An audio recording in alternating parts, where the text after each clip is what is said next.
Hello, everybody, and welcome to the end of the year once again, where we are here again for my top 10 most anticipated movies of 2025, and more importantly, the top 10 movies of 2024. I don't know why I said them out of order, but I've started and I'm keeping it, so we're here. So it's been kind of a crazy year for movies, for me, and I kind of like ending the year with this, but to say that, I am actually recording this on the 31st. So keep that in mind. If anything feels rushed, it shouldn't. It should be about as good quality as last year's, as I try my best. But we are here, and what I want to start with is I am going to start with the most anticipated movies that I labeled for 2024. And why I want to do this, if I breathe in between talking, is I kind of want to compare and contrast what my thoughts were at the beginning of the year and what my thoughts were at the end of the year after seeing these movies. I mean, I am hitting everything right now. I'm so sorry. Part of my problem is, I know last year when we were coming in for my most anticipated movies, I mentioned that Guardians of the Galaxy Volume 3 was in my top one for the year, and it ended up being the top one for the year. And I will say this year it definitely changed. My top movie was not expected, but I will mention hopefully later if I remember what I originally thought. So we're going to go through my most anticipated movies that I had labeled for last year. And these were, in order, Final Destination 6, Shrek 5, Knives Out 3, Cruella 2, Joker 2. I believe were the honorable mentions for movies that we didn't have a lot of information on, and I mentioned Joker 2 was confirmed. Final Destination 6, we'll get back to that. Shrek 5 did not come out this year, but a movie that replaced it called The Wild Robot did, which replaced... I did think that DreamWorks would have another movie this year. I can't remember what their the first one was Kung Fu Panda 4, right? Which was in my top 10. And we will talk about where things landed in my top 10 later, which I need to get that up. Which also, just so you know, if you're curious where anything landed in my top 10, I will actually give you a link to my Letterboxd list of all my movies from 2024, and you can go there and you can look and see if I watched any movies, and if I didn't, if I find out I watched movies and forgot to put them on, I'll add them in, but that's fine. Anyways, Knives Out 3 actually does have a title. We'll get back to that as well. Cruella 2, I'm mentioning this now, still no word on Cruella 2. It did not come out this year. And no confirmed anything for next year, Cruella-wise, so maybe it'll be next year. So, yeah, I guess I'll mention it again later, but yeah. And Joker 2, I'll start off my top 10 by saying this movie did not even make my top 10. This movie was probably the biggest disappointment of the year, both box office financially and enjoyment-wise. Where did it land in my list? Did I even put it on here? I don't even know if I put it on there. Did I? Uh-oh. Did I forget to...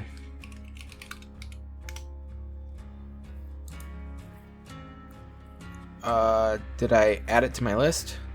71 of 79. Okay. It's pretty low. I have 79 on my list currently. It's at 71, so it's in the last roughly 10, which was not great. Now, also to mention, some of these ended up lower, not because they were bad. Some of them did. The last 3 were bad, but some of them ended up lower. Like, a lot of my reviews just kind of push things down, right? Like, I think a lot of my movies are in the 3-star range, and sometimes I enjoyed them more than others, like, which actually, I'll go through my last about 10 right now very, very quickly for you guys. So the last 10 were Madam Web at the very bottom, Night Swim next, and then The Strangers Chapter 1. All were atrocious. Daddy-O, Long Legs, In a Violent Nature, Absolution, Bob Marley, One Love, not a terrible movie by any means, just kind of got pushed down. Joker, Folie Deluxe, Tarot, which I also did like, Boy Kills World, Sting, which I actually have on Blu-ray, I like, No Way Up, which I should write down, I would love to get that movie. It was a fine movie, not anything extraordinary, but, you know, sometimes you don't need extraordinary. And I enjoyed No Way Up. I enjoyed it. What else? If next, I did not like that movie, and one of the mentions was Borderlands. Which we'll get to it. Borderlands is in my list of top 10 movies. Like, we're gonna go through those before we go into the list, so I guess I can start with this. Borderlands was at number 7. It ended up at number 65. So, yeah. It ended up a lot lower than would have expected, and don't worry, we will go through that, but we are going to start with my top 10, and by top 10, I mean top 12. There's a reason for that, but we'll go into that. Starting at number 12 of my top 10, we have 200% Wolf, the sequel to a movie that blew up on my YouTube channel called 100% Wolf when I did a movie review for that. Number 12 being 200% Wolf, I actually really enjoyed. It's not an amazing movie, but it doesn't have to be, you know? And like, I feel like most people won't think it's amazing. I liked the art style. I liked the concept. I enjoyed the movie. Overall, 200% Wolf is a solid film that teaches about, which, hard to remember, I haven't watched it in a while, but kind of about patience, in a way. You know, the character in that movie was trying to rush getting respect from his pack members. And you can't do that. With a lot of things in life, you have to be patient and wait for it, or bad things could possibly happen. It depends on what, I guess, you're waiting for, right? So, good movie. Number 11 is... And the reason, by the way, 200% Wolf is on there is because animation, out of my list currently, by the way, 1, 2, 3 of them are animated films. And I don't mean CGI, I mean actual animated films. And that one is an unknown one. So I don't remember what I put in there last year. Let me double check. Because there was a movie last year that I did the same thing with. And I got it in my top 10. I can't remember what it was. Ruby Gillman. I tried to get it in my top 10. It was number 13. I did not hate Ruby Gillman by any means, but Ruby Gillman did end up near the top, and I was trying to get that in, but in the end, after I saw Godzilla -1, and I saw, Gran Turismo and Doctor Who, I think Doctor Who was the one that pushed it back, because Doctor Who ended up getting number 11, and number 3, and number 15 last year, and 16.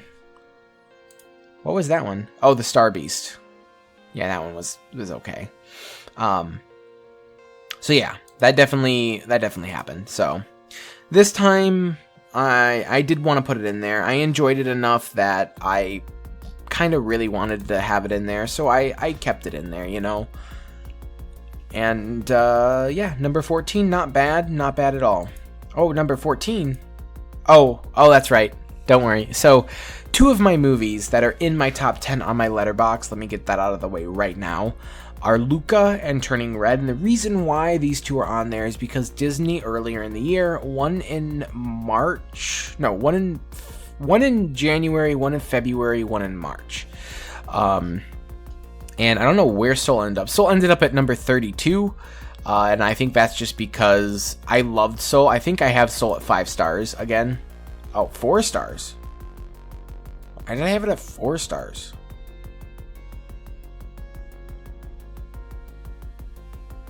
I might have to relook into that, because I thought I liked it more. What did I say in my review?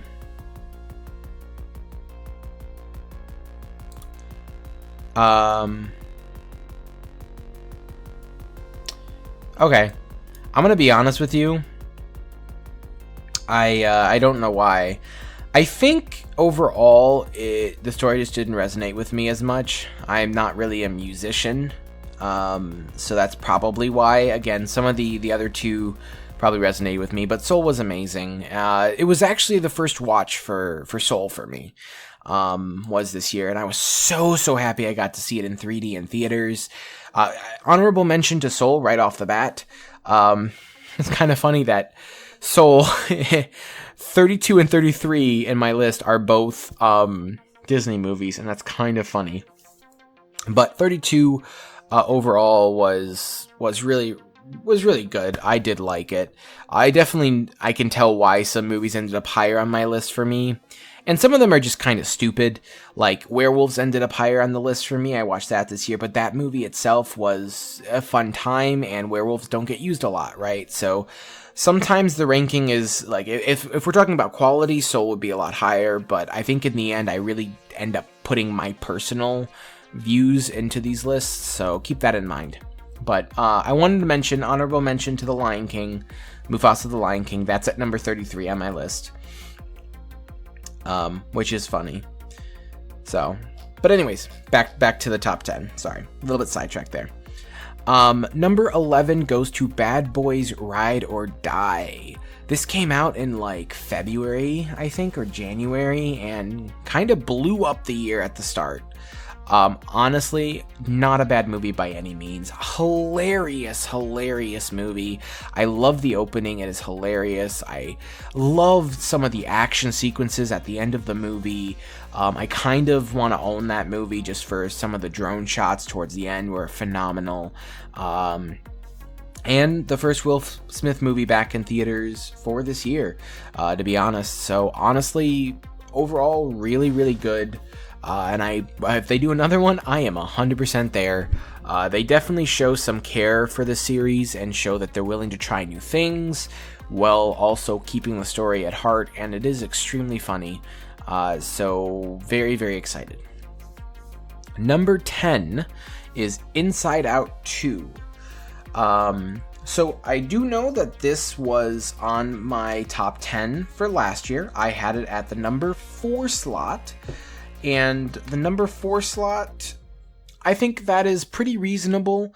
Again, a lot of the movies that are beyond Inside Out 2 in this list were not expected to release.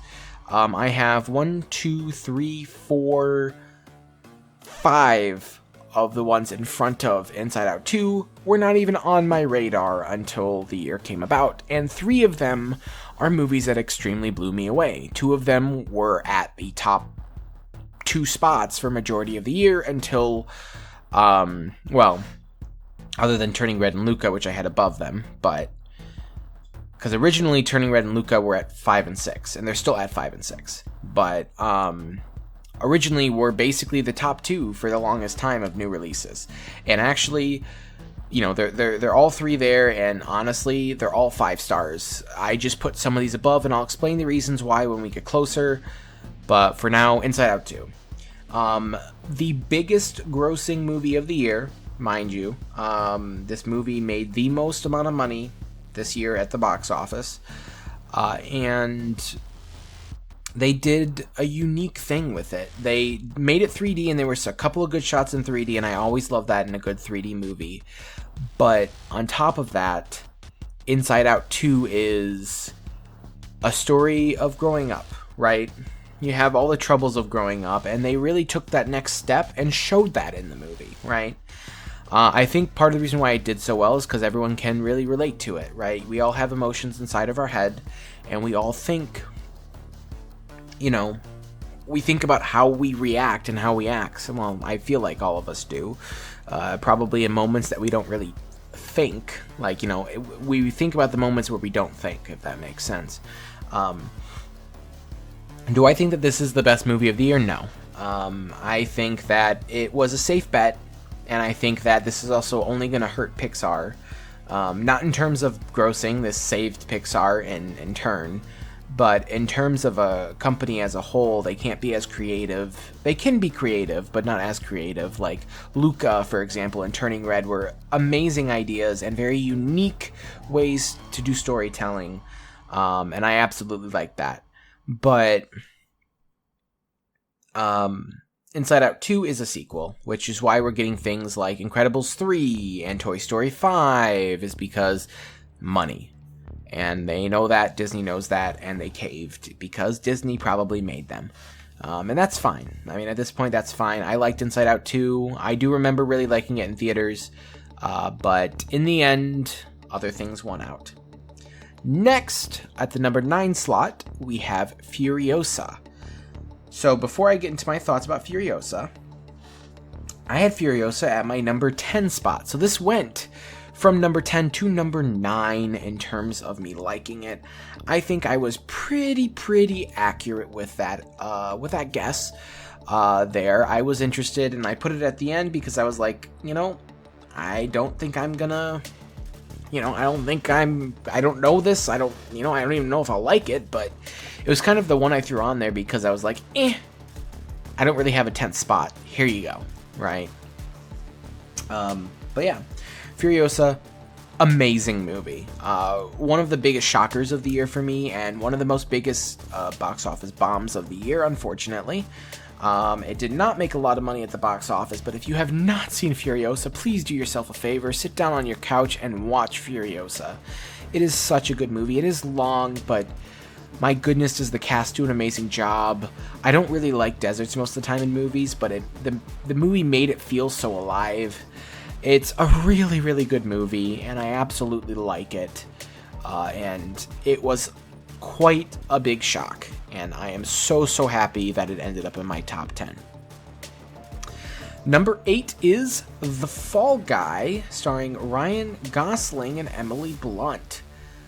Absolutely hilarious film, and it has a mystery element to it, which is also why I like it, but it's another one of a common theme this year that came from several movies of being sequels / remake of something else. There was a show called The Fall Guy, and this is a movie that is based off of that show. They have cameo character appearances of people from the show, and honestly, one of the biggest surprises of the year. Another movie that did not do well at the box office, but that is beyond the point. It was an amazing, hilarious movie. I absolutely loved it.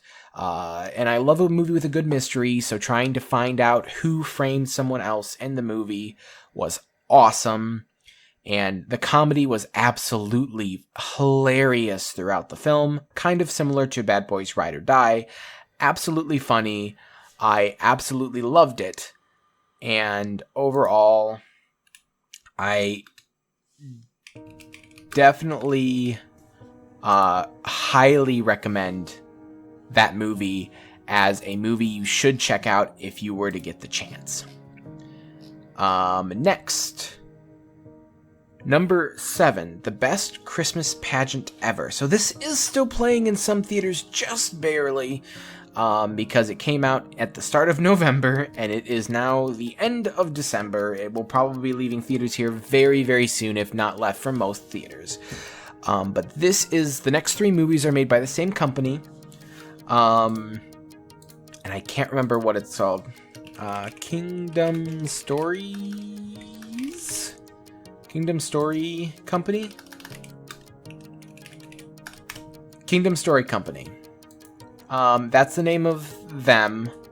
And completely honest with you, they made some other movies this year I didn't see. Whitebird apparently is actually theirs. That underperformed at the box office. I know that. I don't know what the Redemption of American Icon is. I still believe.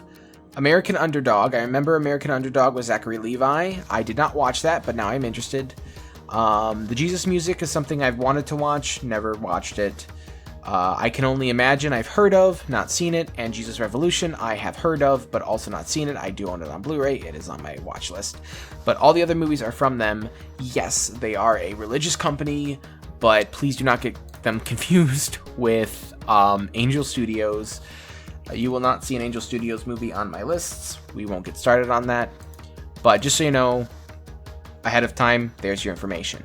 The Best Christmas Pageant Ever is based off of the book, The Best Christmas Pageant Ever, and it is a story about a Christmas pageant where they have to let in these kids who are like the worst of the worst. They are loud, they are obnoxious, they are disastrous, they don't know manners, they don't have manners, they are just the worst of the worst.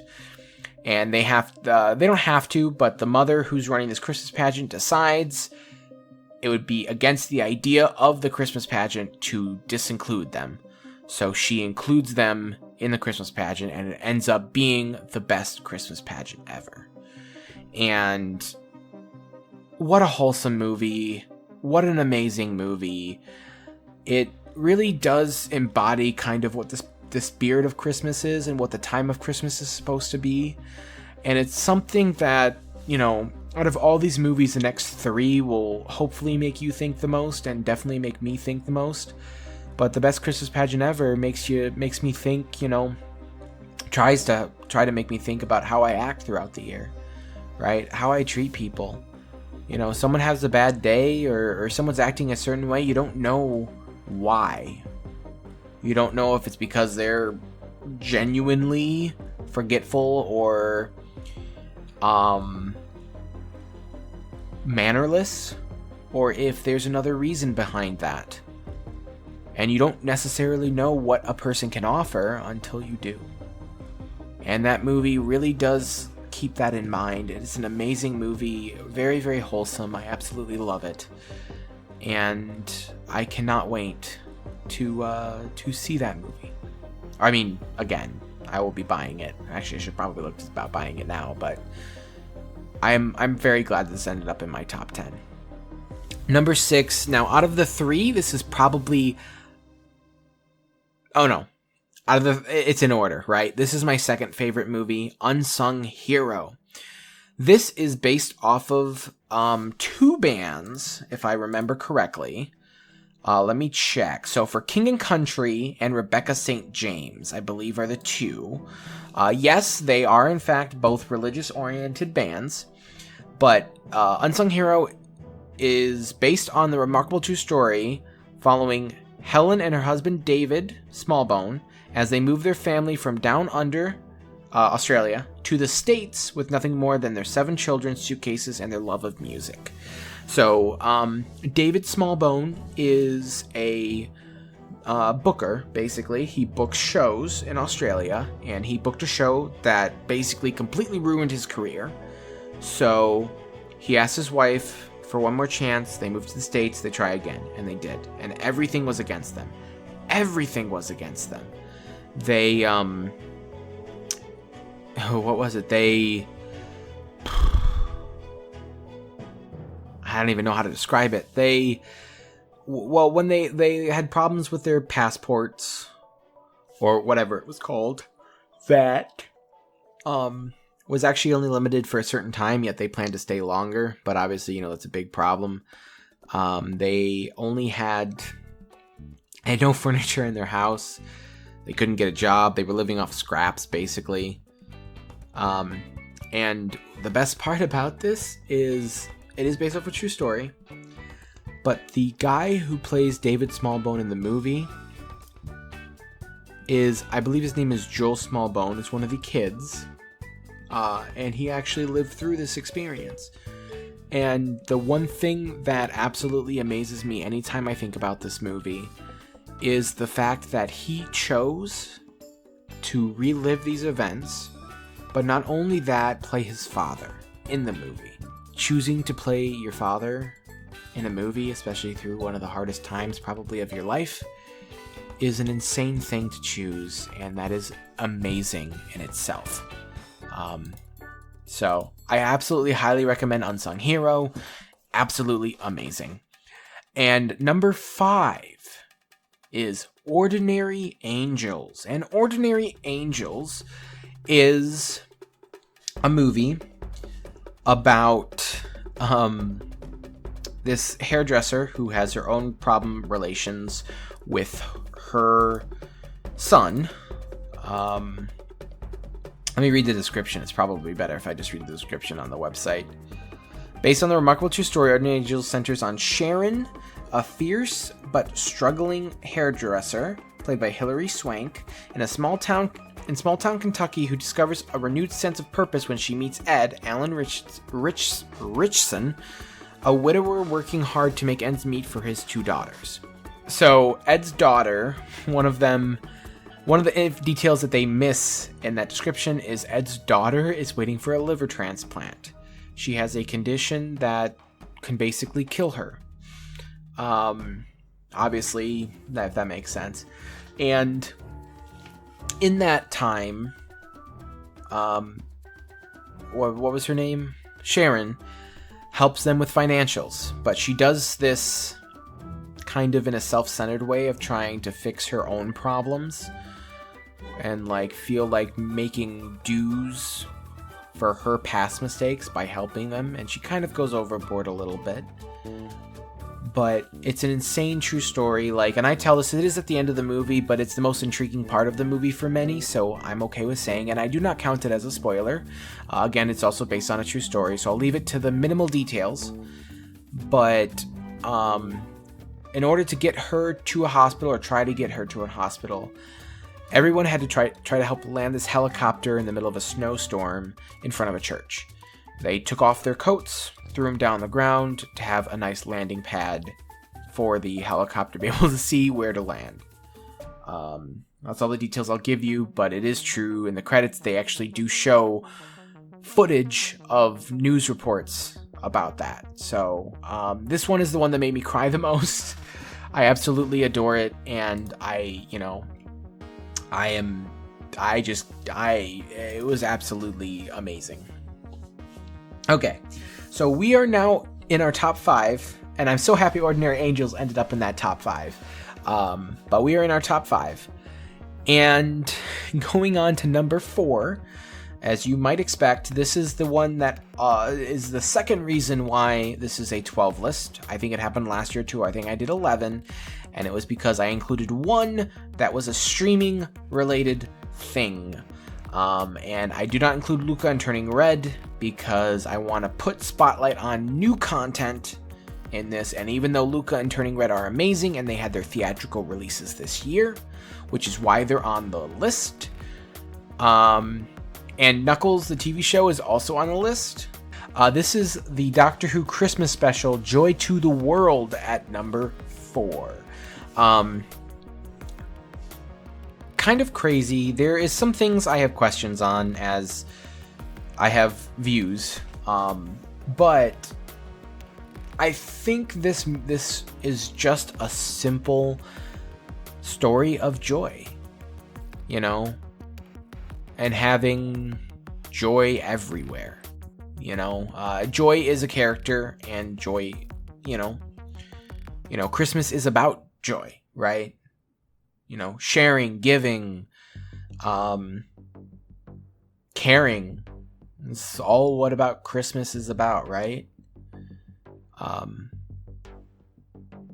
Well, Christmas is, those are the main themes of Christmas. But anyways, it was a really good special. They had some pretty cool things. We actually got to see the Doctor slow down, which doesn't happen much. He was stuck to live out a year of his life in a smaller hotel outside of where this takes place, mostly the Time Hotel. And that is mostly why it gives me 5 stars. Regular themes kind of came back up, but even with that, it is kind of insane to see the Doctor slow down and enjoy life so much, because the Doctor doesn't get that. The Doctor doesn't get to slow down, and he doesn't because he knows that if he gets attached, he'll just end up leaving everyone behind eventually, one way or another. And that's the biggest problem. You can live in that moment. He can live in that moment. But eventually he'll have to say bye. And it's not a maybe, because, you can, I mean, eventually we all say bye to our friends and family members, but he tries to ghost, you know? He tries to just leave because it's easier than saying goodbye. But that doesn't mean a whole lot, right? You know, saying goodbye is just saying hello in a different way. As how you can look at it, right? Yes, you're leaving, but, you know, you never know, most of the time. And in this case, that's kind of what it is. But anyways, really good special. And I want to include it on here because, you know, I want to put spotlight on new things, and Doctor Who is something that means a whole lot to me. So, anyways, the top 3 now. Number 3 is Deadpool and Wolverine, aka Deadpool 3, and absolutely adored this movie from start to finish. It was amazing, and I want to make a note about this movie. The way I describe this movie is kind of like a 20th Century Fox Endgame, and I think that holds true, especially after seeing it multiple times. That definitely feels like what this is, right? You know, a culmination of everything 20th Century Fox ending in a big way, right? And overall, in my ranking, it went from number 2 to number 3. And that's not bad at all, right? Not bad at all. I think I was pretty accurate. Actually, my top 3 are pretty accurate. So I'm as one probably should be, I'm pretty accurate with my predictions of myself when it comes to the top couple of movies, right? Obviously, Ordinary Angels, Unsung Hero, and The Best Christmas Pageant Ever were not really seen in my predictions when it came up, or even Fall Guy or Furiosa, or Bad Boys Ride or Die, or Doctor Who Joy to the World, or 200% Wolf, right? Most of this list are movies that I didn't even see coming out because they weren't announced, and that happens a lot of the time. But my top couple, so my top 2 in specific, ended up being very high on the list.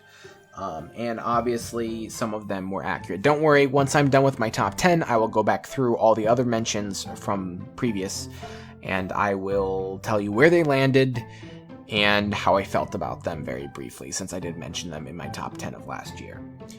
But despite that, Deadpool and Wolverine was a joy to watch. It was enjoyable, it was funny, it was engaging, it was a good connective tissue between Deadpool 1 and 2, and they did reuse some stuff in there, like the plot line behind Vanessa not being in love with Wade is pretty much the plot line in all 3 movies. The first movie is him trying to get Vanessa after his whole mishap and cancer.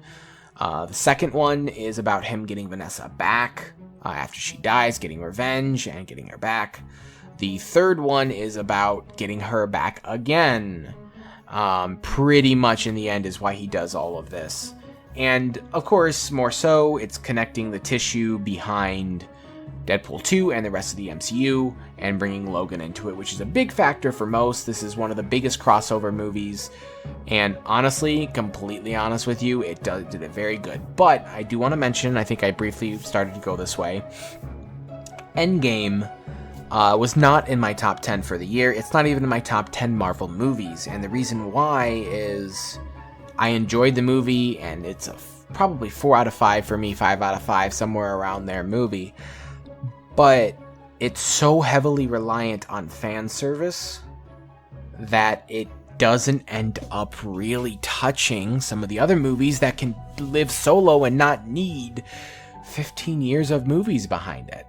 And again, that's not a bad thing. It's just, in the end, when I go to rank stuff in enjoyment, sometimes that doesn't matter. Deadpool and Wolverine, yes, follows the same way. It's literally requires, for full enjoyment, many years of knowledge of movies and things around there to really like the movie, right? Like, you can enjoy it, but, you know, you have to be fans of certain things or know of certain things to at least enjoy it.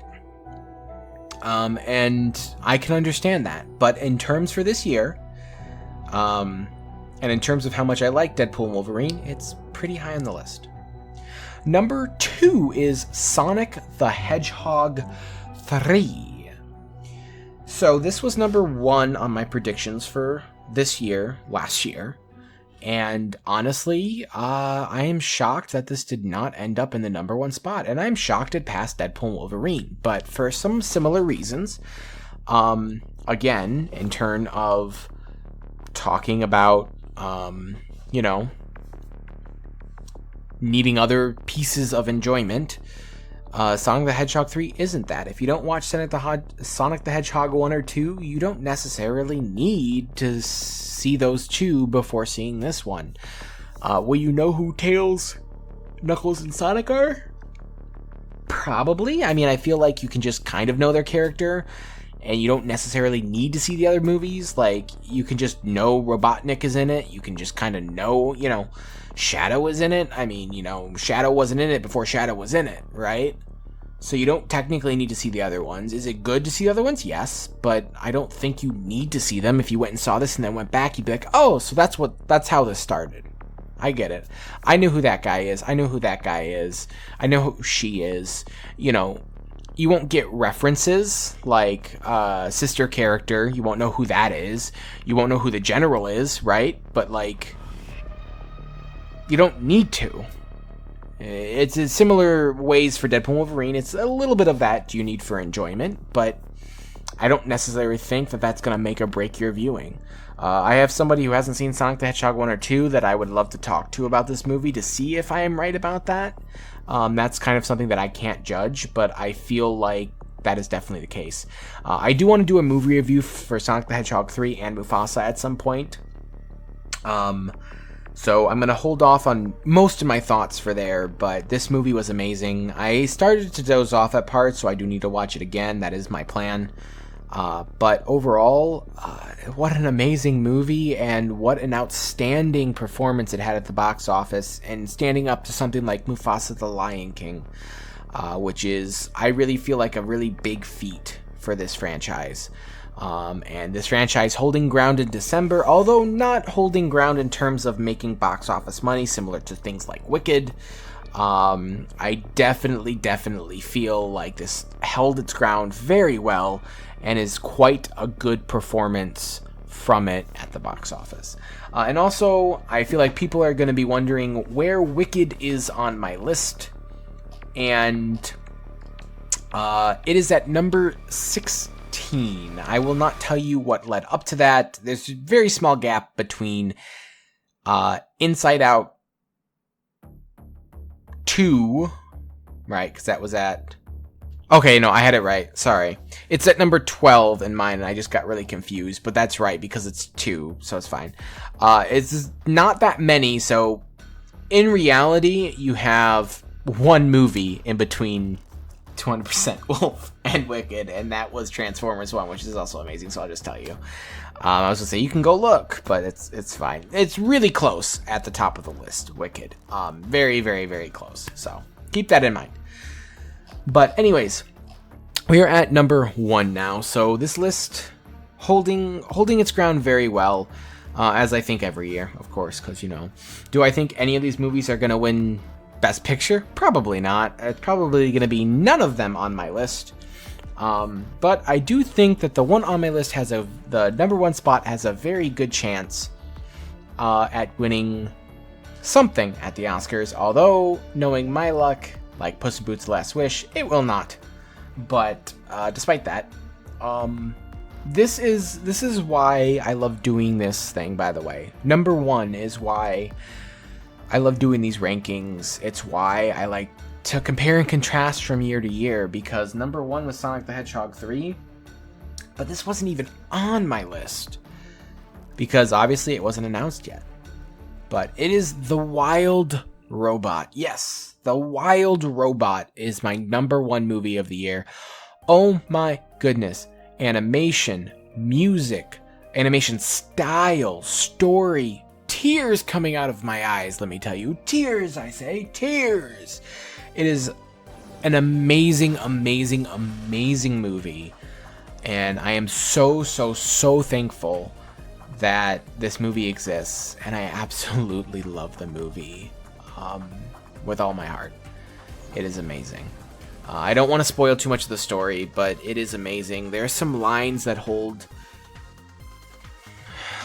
so much power.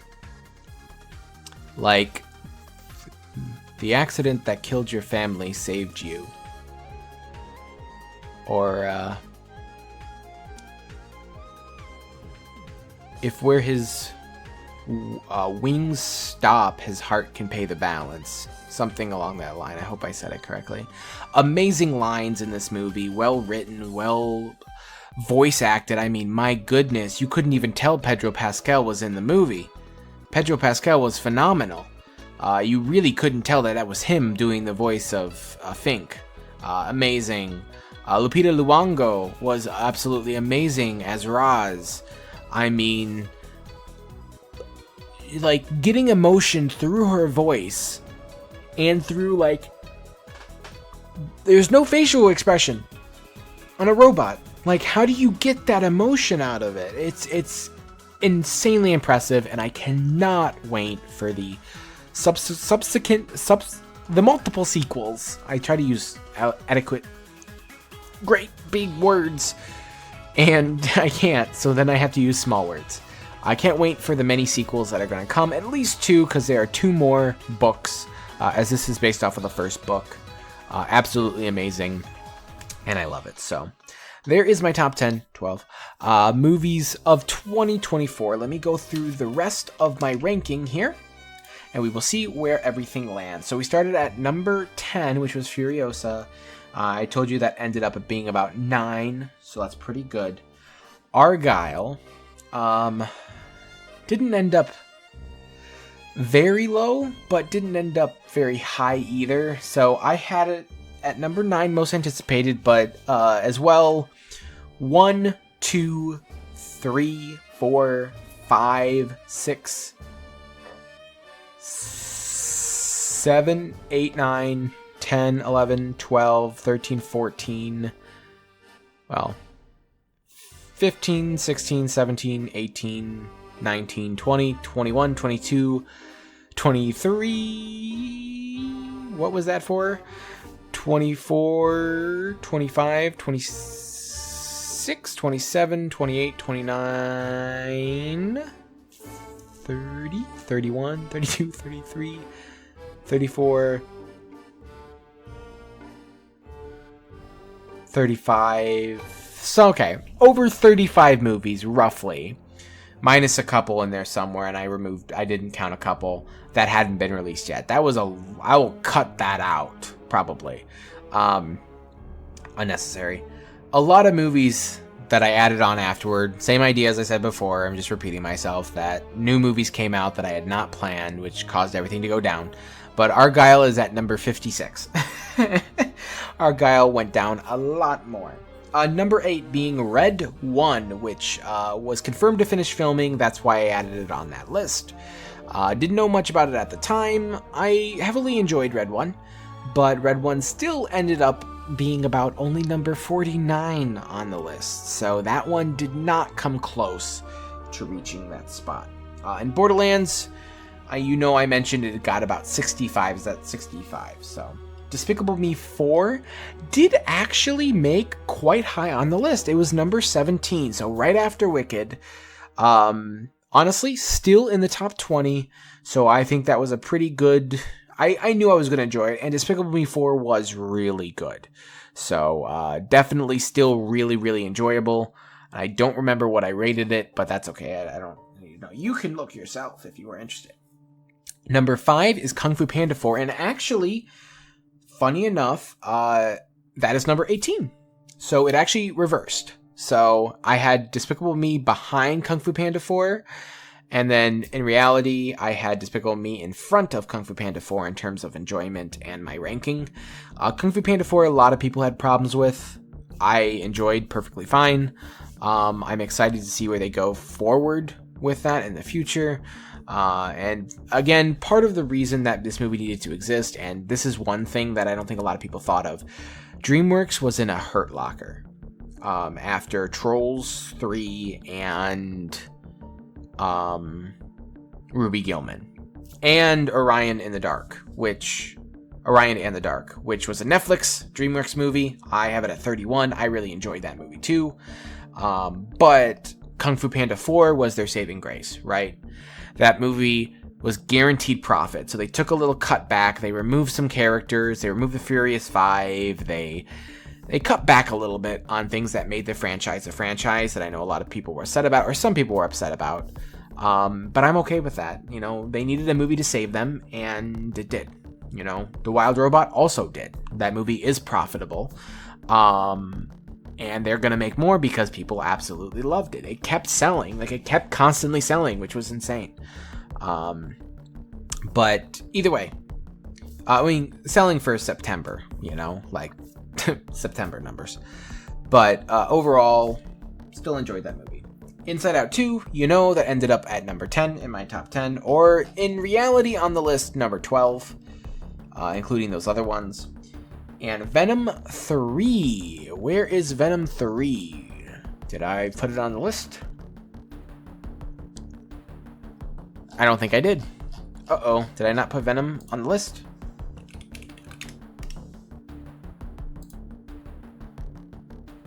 Number 28? Was it really number 28?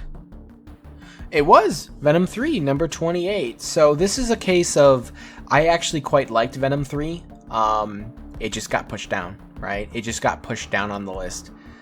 But I honestly quite enjoyed it. I didn't think it was a bad movie. I enjoyed watching it, and I had a good time. I didn't like how it ended, but that's, you know, typical when you are wrapping up franchises, technically. A lot of times those endings aren't fantastic. It takes a very good bit, you know, it takes a lot to get that, you know, to be the way it is. But number 28, just, it's not super far behind everything else, but, you know, it makes sense. So that one I'd say is pretty far off, again, with those other couple. And then the top two are Deadpool and Wolverine and Sonic the Hedgehog 3. So they, you know, they got like 2 and 3. So anyway, there's a recap of all the old stuff. And now we're going to move on to my top 10 most anticipated movies of 2025. And we have some strong hitters in this bunch. And I do have some honorable mentions as well. Some quick ones to go off. Bad Guys 2, Nobody 2. Apparently, so take this with a grain of salt, Downton Abbey 3 is supposed to come out. Elio. And The Unbreakable Boy, which is also from the same studio, I believe, as Unsung Hero, Ordinary Angels, and Best Christmas Pageant Ever. So it also has Zachary Levi. But other than that, let's get to my most anticipated honorable mentions. 0 to little information, just like last year. So the first one I have on my list is Return to Silent Hill. I have no idea when this is supposed to come out. I heard about it at one point. It says this year, but I also saw something that said last year. So, you know, take that with what you will. It is a Sony movie, so I could see it definitely coming out this year. I think it would be a pretty big hitter. So honestly, I think, you know, if that comes out this year, I think that could end up being one of my top 10. The Passion of the Christ Resurrection. Very, very excited for this movie. As well, I just want to mention Flight Risk that comes out in February, also directed by Mel Gibson, which is why I'm mentioning it. But Passion of the Christ Resurrection wasn't supposed to come out this year, at least in rumors and from what we found, but as Mel Gibson does have a movie, Flight Risk, in February, more likely going to be a next year kind of release, probably around April, Easter time. So most likely we will not be seeing anything other than news this year on Passion of the Christ Resurrection, but it is supposed to continue after Passion of the Christ and pick up right afterward during the next section of days after Jesus came back. Final Destination 6 or Final Destination Bloodlines would probably be number 11 right now if I were to rank it. But as you know, last year in my honorable mentions, I mentioned Final Destination 6. I am so excited. It's coming out in March of this year. We have a poster, no trailer. I cannot wait for that movie. It is one I am very excited for. Very excited for. So yeah. Bambi the Reckoning / Pinocchio Unstrung, Peter Pan's Neverland Nightmare, and Pooniverse Monsters Assemble, all in the Winnie the Pooh Blood and Honey franchise wide universe, all supposed to come out this year. The only one confirmed at this moment is Peter Pan's Neverland Nightmare, which is coming out January 14th, 15th, 16th, or 15th, 16th, 17th. Limited release in theaters. I am very interested to see that, as I actually quite liked Winnie the Pooh Blood and Honey 2, although in terms of it, it was like a B movie, like it was not meant to be great. It did end up pretty low on my list at number 60 out of 79, but that is just because it was low on the list, but it was kind of what it intended to be. So I cannot say that it was not good. It was stupid good, and I enjoyed. Plus, no offense, Winnie the Pooh, Blood and Honey, and Blood and Honey 2 are not going to ruin your childhood for anybody, because it's a very distinct difference. I still think Winnie the Pooh is separate from that. It's not hard for me to distinct the difference between the two. One of them is fictional kid characters, and one of them is fictional spin-off R-rated characters based off the same characters, and I think that is completely fine to have those separate. People have done it before, and it's fine. Again, no offense. If you don't like it, you do not have to watch it. That is your choice. I really wish I could include this one on my list, but I highly doubt Netflix will give this a theatrical release because they are stupid, as we know. But Happy Gilmore 2 has been confirmed for this year, and filming has begun, if not wrapped already. I think it's begun, though. I cannot wait for Happy Gilmore 2. This would have been in my top 10, but again, I don't think Netflix will give it a release in theaters. I hope I am wrong. That would be amazing if they did, which is kind of funny because I have a different Netflix movie on my top 10 for this upcoming year, but we'll get into that. And Cruella 2, no sign of any information on Cruella 2, but there's still open spots for Disney releases next year, so I definitely say it's a possibility. And that wraps up the honorable mentions. So let's go ahead and get started with my top 10 most anticipated movies of 2025.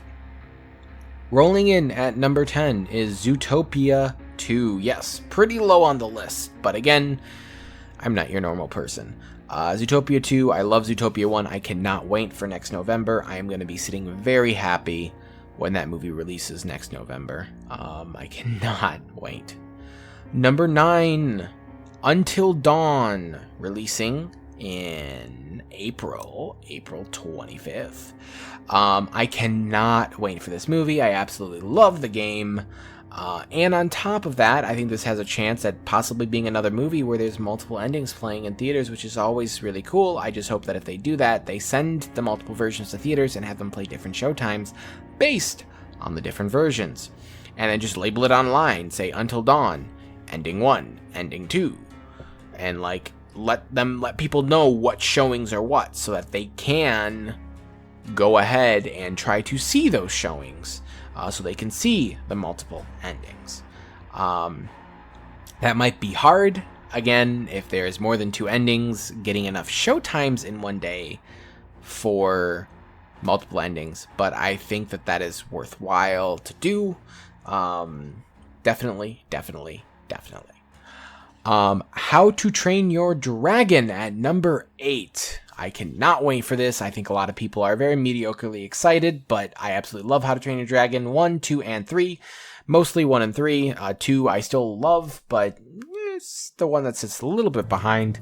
I cannot wait to see How to Train Your Dragon 1 in great live action, and this is the kid who plays in there is the kid who played in The Black Phone, I believe. And that is amazing, and I love that movie, and I love him as an actor in that movie, so I'm very, very excited to see him in this movie. Number 7 is Mission Impossible: The Final Reckoning. I am very excited to see Mission Impossible: The Final Reckoning. I love the last one. I love how it handled a cliffhanger ending without it really being a cliffhanger ending. And I will be very excited to just jump back in and enjoy the next feature when that releases in May, I believe. I believe it is May. I could be wrong, though, but I'm pretty sure it's May, June, or July. I hope. Number 6 is Wake Up, Dead Man, which is, in fact, the Netflix movie I was talking about previously. It is Knives Out number 3, and it was supposed to come out this year. I'm assuming it's getting a theatrical release because they gave the last one a very limited one. I do know that the Netflix actors for the movie, and I think the director and writers or somebody involved, was giving Netflix quite a hard time on how they handled the theatrical release of Knives Out 1. So I hope this is a good sign that Netflix will just not be dumb and fully release the movie as a full theatrical release, because it's a smart idea. They'll make more money. It's smarter. Number 5, speaking of How to Train Your Dragon and the actor who's in it, number 5 is The Black Phone 2. Very, very excited. This comes out, I think it's October. I cannot wait for The Black Phone 2. I am very, very excited. Number 4, Saw 11. That's right, Saw 11 comes out this year, supposedly, unless they delay it again. It was supposed to come out last year, but they delayed it to, I believe, no, they didn't say it, but I'm pretty sure they didn't have a full script. So they delayed it. No news has been talked about it, so they probably were filming it or working on it, hopefully. But Saw 11 for now is in fact supposed to come out end of September, so we'll see what happens. Number 3, Five Nights at Freddy's 2.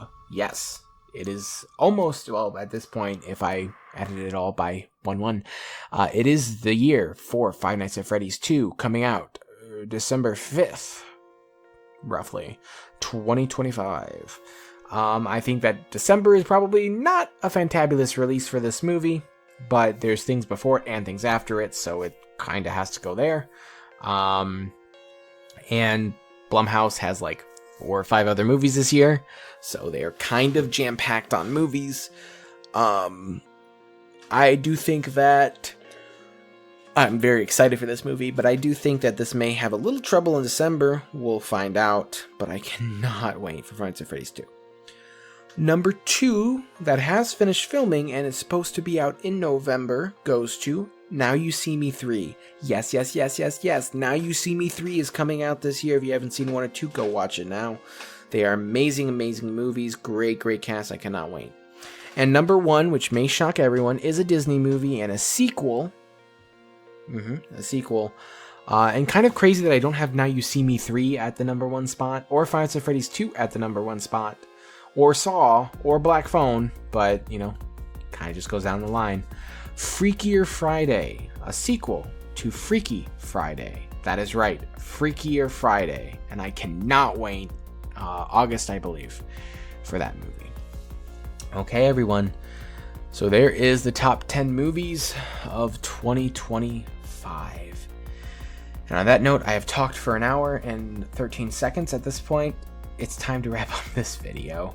I would talk more, but I have talked a lot. I'm getting tired of talking, and I'm sure you're tired of hearing me too. So thank you all so much for watching. I hope you have enjoyed. And please check out my Letterboxd link for my movies of 2024. And I will see you guys in the next video. And Happy New Year to you as well. Goodbye.